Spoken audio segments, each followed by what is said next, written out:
Khartoum, once a city of music, coffee houses and dreams beside the Nile. Now it lies silent, its skyline blackened, its people scattered. Two generals who once stood side by side in a revolution to free their nation now fight to destroy it. This is not just a war for power. It's the story of betrayal, of ambition, and of a people caught in the fire of their leaders' greed. This is the Sudanese conflict, a tragedy unfolding before the eyes of a silent world. Welcome to Sands of History, where we uncover the stories time buries beneath dust and blood. If you find value in our work, please consider supporting us. Links are in the description. And don't forget to like, share, and subscribe to help us bring these untold histories to light. The fall of a dictator and the birth of hope. For 3 long decades, Omar al-Bashir ruled Sudan with an iron fist. His regime blended Islamist rhetoric with ruthless control, marked by wars in the south and the horrors of Darfur, where entire villages burned and the world looked away. But by 2018, the people had had enough. Bread prices tripled, corruption soared, and the youth, armed only with chants and courage, poured into the streets. They demanded justice. They demanded freedom. In April 2019, Bashir fell. It was a moment of euphoria. Strangers hugged in the streets, chanting, "Madaniya," civilian rule. For the first time in decades, hope bloomed across Sudan. But beneath that fragile joy lay a fatal flaw. The revolution's guardians were men of the gun. 2 generals, 1 nation. At the heart of Sudan's new power structure stood 2 figures. General Abdel Fattah al-Burhan, the head of the Sudanese Armed Forces, SAF, a career soldier, traditional, calculating. And General Mohamed Hamdan Dagalo, known as Hemedti, commander of the Rapid Support Forces, RSF, a man who rose from humble beginnings in Darfur to become one of the most powerful warlords in Africa. To many Sudanese, they were an odd pair, the army's discipline alongside the paramilitary's ferocity. Together, they promised to protect the revolution. Together, they vowed to hand power to civilians, but both men wanted to rule the same throne. The RSF, born from the Janjaweed militias accused of atrocities in Darfur, had evolved into a massive paramilitary empire rich from gold mines, foreign contracts, and loyalty bought with cash. Hemedti had grown confident, seeing himself as Sudan's true power broker. Burhan, the army chief, saw that power as a threat.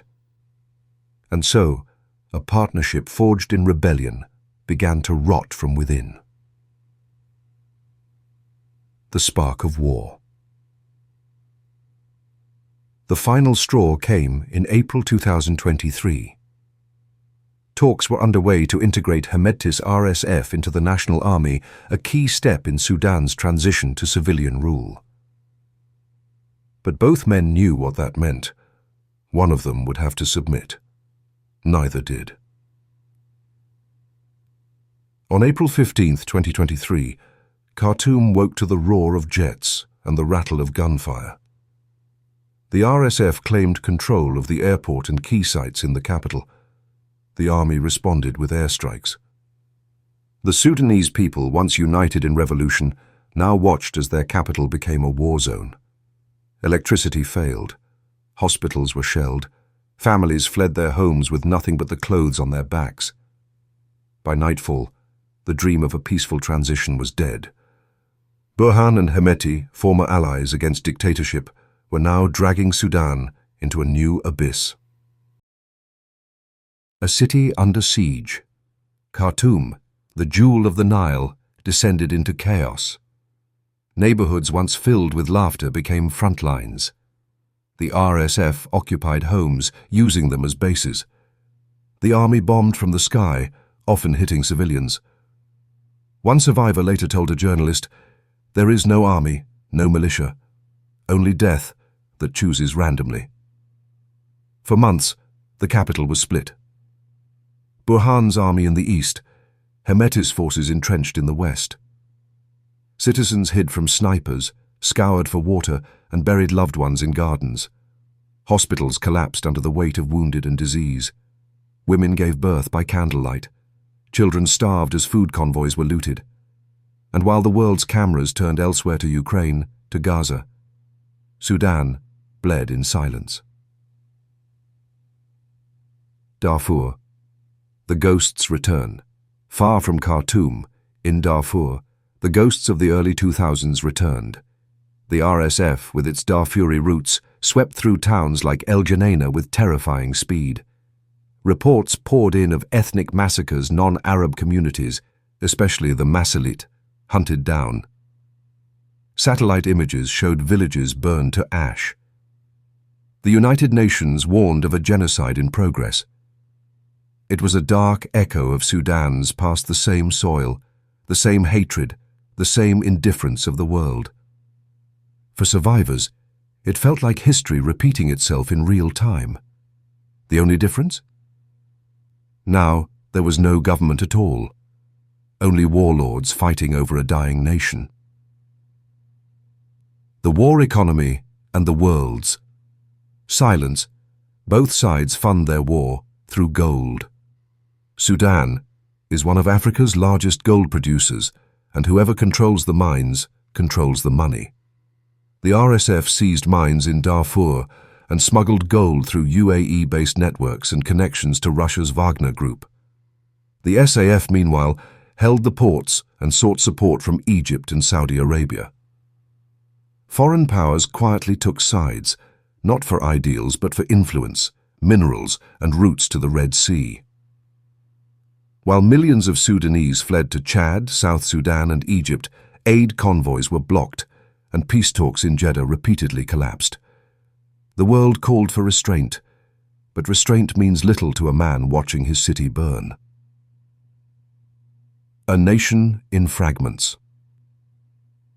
By 2025, Sudan was no longer one nation. The SAF held Port Sudan and the northeast, now the administrative capital. The RSF controlled much of Khartoum and Darfur. The middle of the country became a wasteland of shifting front lines. No one controlled everything. No one was safe. The economy had collapsed. 10 million people were displaced, the world's largest internal displacement crisis. 7 million faced starvation. But amid the darkness, small sparks of humanity endured. Local neighborhood committees, the same grassroots groups that had once toppled Bashir, organized underground aid, smuggled medicine, and recorded war crimes. Even as their cities crumbled, ordinary Sudanese refused to give up on the idea of freedom. The echo of hope. In a refugee camp near the Chadian border, a teacher kept a classroom alive beneath a torn tent. Children recited lessons from fading notebooks. When asked why she still taught, she said, "If they forget how to learn, they will forget how to live."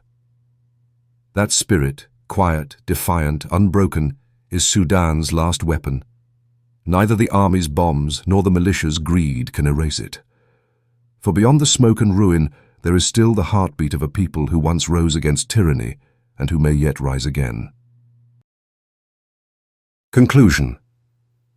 Sudan's war is not just a battle between two generals. It's a battle between memory and oblivion, between a nation's will to survive and the greed of those who betrayed it. And though the world may look away, history will not forget. Because the Nile still flows through Khartoum's ruins, carrying whispers of what was lost and what might still be reborn. This was sands of history. If this story moved you, please like, share, and subscribe, and help us continue telling the stories that matter. Links to support us are in the description below. Until next time, May peace return to the lands that need it most.